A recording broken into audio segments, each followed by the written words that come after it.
On parle tourisme avec Guy Antonielli. Bonsoir. Bonsoir Fabien. Nous avions fait il y a quelques semaines un bilan du mois de juillet dans l'hôtellerie notamment. Nous sommes en septembre. Quel est le bilan estival pour la Principauté? Une nouvelle fois, je ne vais pas dire qu'il est très bon parce qu'on sait la situation actuelle. On sait que les très bons résultats de l'été ne vont pas compenser ce qui n'a pas été fait depuis le printemps et depuis le début de la crise en 2020. Mais effectivement, si les taux d'occupation sont certes un peu en deçà de ce qu'ils étaient en 2019, Ouais. Avant la période Covid. avant le Covid, pour vous donner une idée, le taux d'occupation cette année en juillet était de 65% en juillet, de 72% au mois d'août, contre un taux à 79 et 81 en 2019, mais contre des taux à 39 et 56 l'année dernière. Donc une très forte progression depuis l'année dernière. Et ce qu'il faut noter, c'est une très forte progression du prix moyen qui nous amène à un résultat global sur le mois d'août supérieur au résultat global de 2019. Justement, qu'est-ce qui a sauvé l'été? Vous l'avez évoqué là, c'est une catégorie socio-professionnelle particulière, ce sont des nationalités particulières qui a permis de faire en sorte que l'été soit plutôt bon à Monaco. Alors, en termes de nationalité, on ne va pas voir de très très grandes différences avec les autres années parce que le top 5 est composé de France, Italie, USA, Grande-Bretagne, Suisse. Donc un top 5 assez cohérent.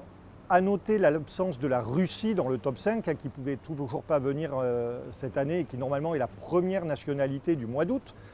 Mais la Russie est toujours là dans le top 10 et surtout des progressions de plus de 1000% sur le Moyen-Orient, sur certains pays du Moyen-Orient au mois d'août et au mois de juillet. Et ce sont ces clientèles-là qui ont acheté des produits d'exception, qui ont acheté les suites de l'hôtel de Paris, qui ont acheté la suite du Monte Carlo Bay et des autres hôtels de luxe de la Principauté.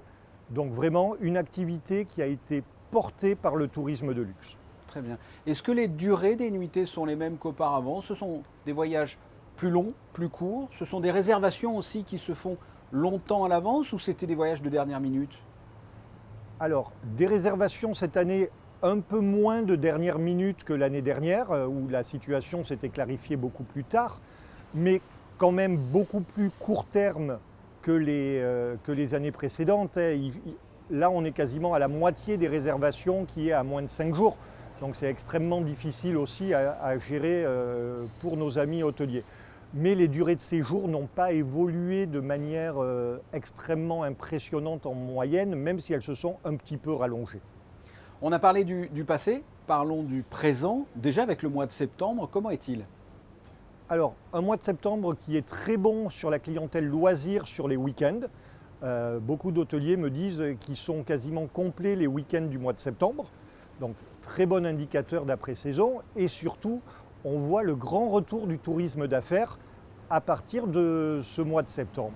Un double effet, des événements qui ont lieu d'habitude au mois de septembre, comme le Monaco Yacht Show qui aura lieu la semaine prochaine, mais également des événements qui se sont repositionnés sur l'automne et qui sont des événements qui habituellement ont lieu à l'automne, au printemps, et pour certains qui avaient même lieu au printemps 2020 et qui ont été reportés jusqu'à présent.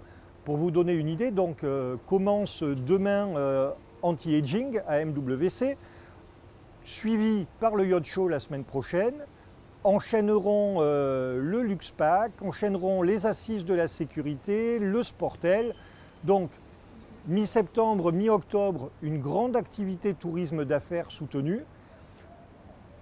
Beaucoup plus d'inconnus à partir de mi-octobre pour les mois à venir, mais quand même de très bons signaux sur la clientèle tourisme d'affaires parce qu'on profite d'un certain côté de la fermeture des États-Unis.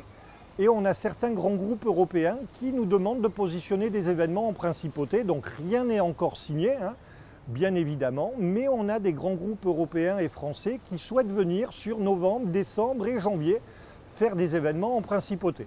Guy Antonielli, merci d'avoir répondu à mes questions. Merci à vous Fabien, bonne soirée. Bonne soirée.